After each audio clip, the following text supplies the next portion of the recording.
We have Bruce Balcom joining us, and wants to talk about some of the similarities on the divorce issue that Patty just mentioned. Bruce, what are you thinking here? Yeah, I'd thought about this for a long time before you actually asked me to consider whether I ought to write something for this book.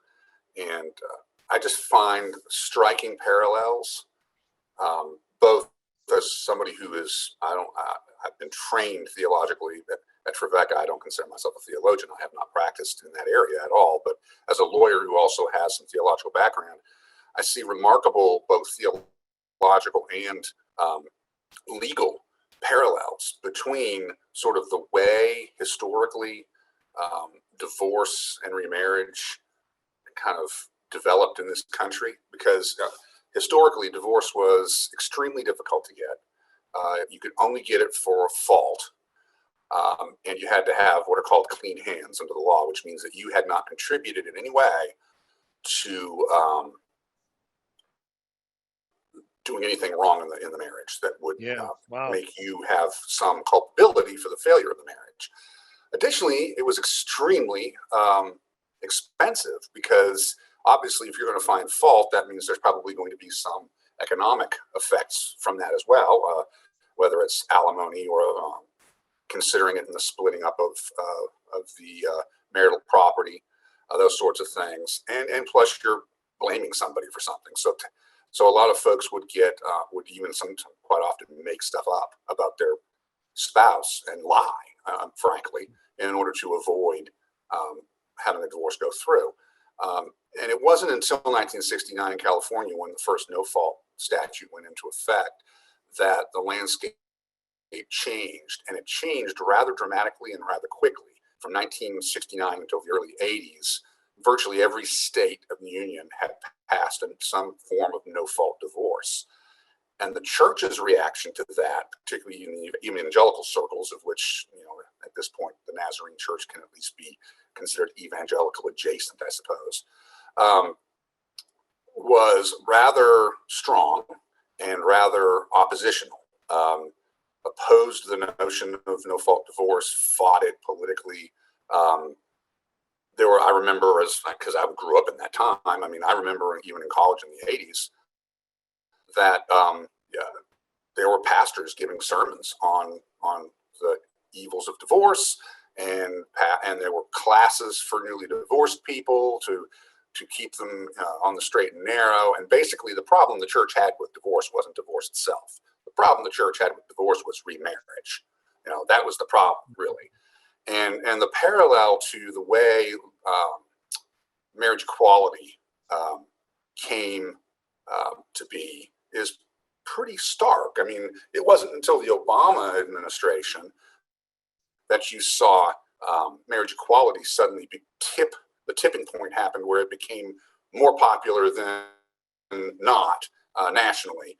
And it was not very long thereafter that the Supreme Court started coming out with these cases that basically said there's an equal protection issue here. If you, federal government, are going to say to somebody that same, at that point it was same sex, in the Obergefell case, is not entitled to the benefit of tax benefits that accrue to a married person, but the state of New York has recognized their marriage, that's an equal protection problem.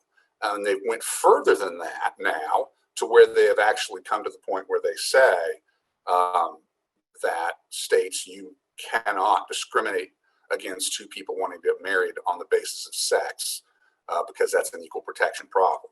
You're treating people in similar circumstances differently. And so I just saw those two parallels, and I just thought this is something that sets up really nicely from a legal perspective, but theologically, then you look at the so-called clobber verses, and I would assert that there may actually be much stronger, clearer, and more numerous clobber verses on divorce and remarriage and adultery and those sorts of things that would be kind of coming along with that than there have ever been in the LGBTQ space.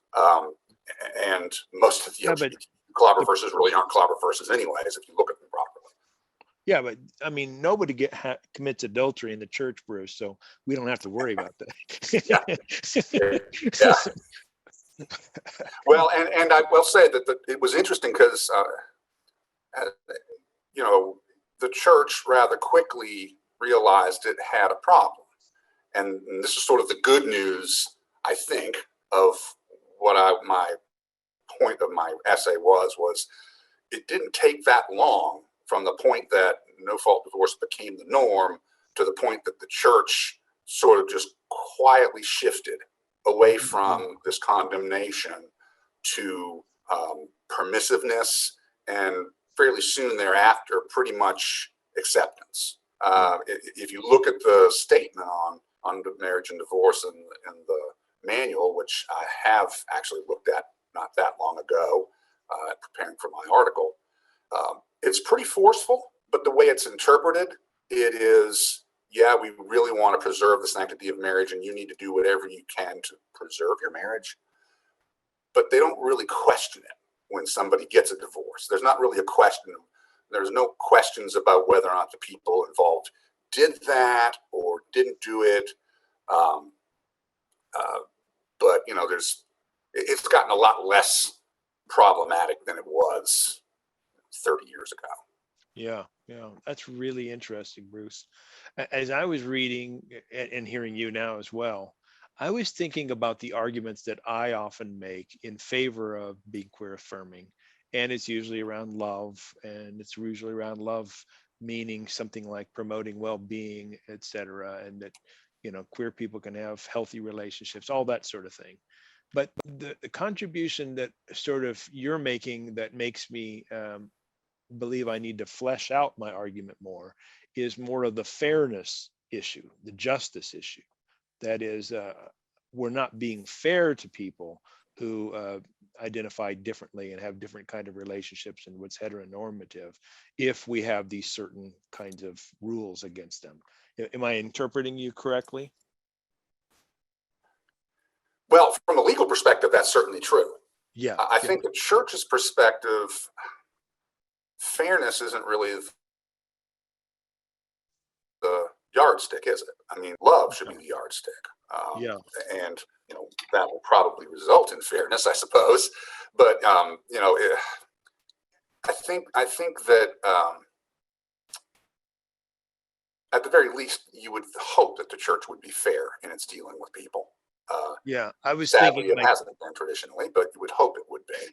Yeah, I was thinking like maybe there would be a church that says to a queer couple, we will take you in, we'll let you give us your tithe, but we're not going to make you a member or have you teach Sunday school. Right. So it's kind of like, we'll take your money, but we're not going to recognize you. That doesn't seem fair. To get back to my point on the other part, when I say I kind of hinted at good news, the good news is not really as good a news as one might hope, but judging from the way the marriage issue developed and the way society changed and the church kind of came along, I think it is pretty clear that eventually the church will get there. Unfortunately, I think it's going to take longer than it did with the marriage and divorce issue, simply because of the dramatic difference. I mean, a church leader sitting there seeing somebody get divorced and get remarried, well, they're still involved in a cis normative relationship, or whatever you want to call it. Whatever they call it, they would call it traditional.